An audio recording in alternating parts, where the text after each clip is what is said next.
اومدیم وارد تسترانسی آیدی 6 جی تی تو شوروم مدیران خودرو شعبه 500 مدیران خودرو. اگه دوست شعبه زیرامان اگه دوست داشتید بریم ماشین زیرامان ببینید شعبه 500 آرم کنید اینجا کرومیه مثلا میشه. من اینجا بعضی جی تی خورده که یه رنگ خیلی با کیفیت بخش خود ماشین رنگی زیاد چیزی نیست. دو تا خط اینجوری کافی برجستاست. کاسی چرا اصلا جلو پنجره رو کاسی چرا کپی لسید و اینجا رانر پست کنترل تطبیقیشه و سنسورهای جلو شکن ماشین ولی طراحیش خیلی قشنگه از همه جلو. نمای بغل اصلا معلومه که یه ماشین اسپورته. بعد اینکه کلا از ایسکسه برو بعد اینجا کلیپرهای ترمز نارنجیه. رینگمون هم مشکیه که من عاشق رینگ مشکی هم. رینگام 17 با پهنای 205. آینه همون خیلی بزرگه. نامه نقطه کورم رو خونه است که یه دونه کامپیوتر هستی که یه دونه ماشین برعکس آیدی 6 خوب رسمی کروم نداره. خوشبختانه ماشین اسپورتیه.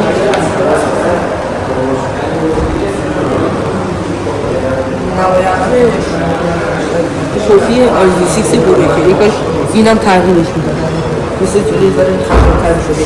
و سنسورهای عقب داریم که این ماشین بعد اینجا بعد جی تی خورده که بازم نارنجی کاره. بعدش فقط این دیفیوزر پایین اون عوض شده که 4 ایگزاز هست ولی فیکه متاسفانه فقط 2 تا ایگزاز این زیر هستش.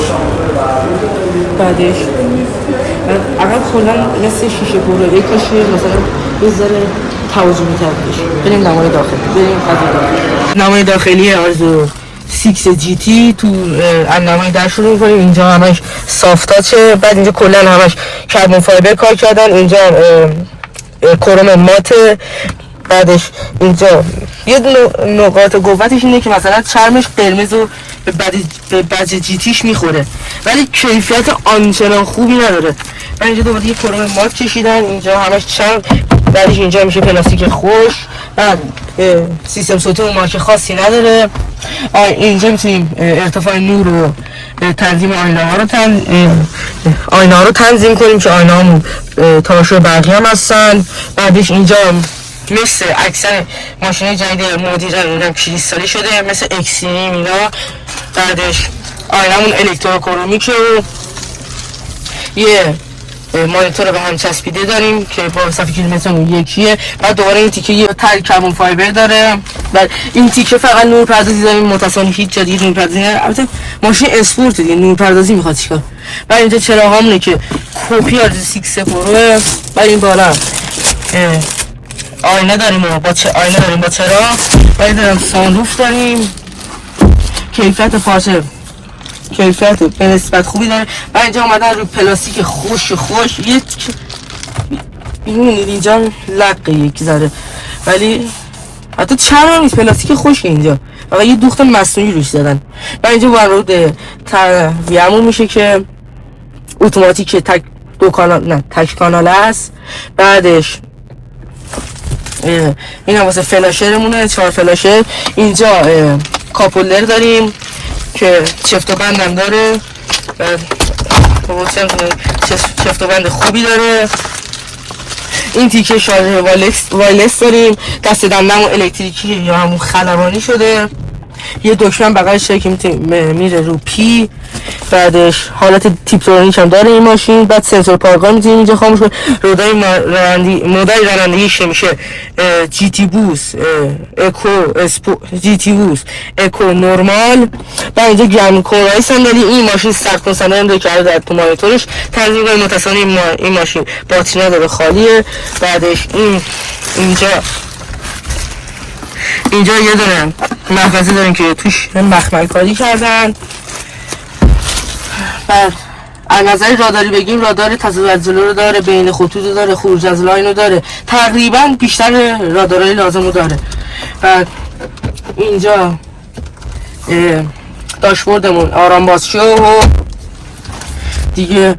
بعدش موتورمون رو میگم که 1.6 لیتریه، توربو جی دی آی یا توربو گس ایندریک اینجکشنه با 197 اسب بخار و 290 نیوتن متر که به توان به چرخهای جلو میرسونه و 0 تا 100ش هم کمپانی گفته 7 ثانیه. بریم فضای عقب. خب تو فضای عقب آیزو 6 جی تی نشستیم، همه چی متاسفانه بازم اینجا یک کمبود به حساب میاد. اینجا پلاستیک خشک برعکس جلو و اینجا دوباره مثل همه چی مثل جلو بز این تیکه. بعد دور کربن فایبر اینجا هشدار در واقع کردن که وقتی ماشین میاد اینجا آلارم میده بهمون. بعد همه چی بین جلو فقط این تیکه خشک متاسفانه یک کمبود حساب میشه دیگه. بعدش اینجا یه مکان مثلا گوشی رو بذاریم، بعدش کابل که میتونیم اینجا گوشی رو به شارژ بزنیم و دوتا هم دریچه طرفیه ها. اینجا هم یه زیرارنجی داریم که دوتا هم جا کاپولری داره با چفت و بند. بعد کولرها گفتم دیگه، کولرها مثلا کیفیتش اندازه جلو خوب نیستش ولی بازم جلو هم خیلی کیفیت خوبی ندارن. بعدش اینجا چرا داریم که میبینید سقف خیلی شله به نظر من باید یه فکر به این موقع خیلی شله. این هم از تست ورزش 6 جی تی.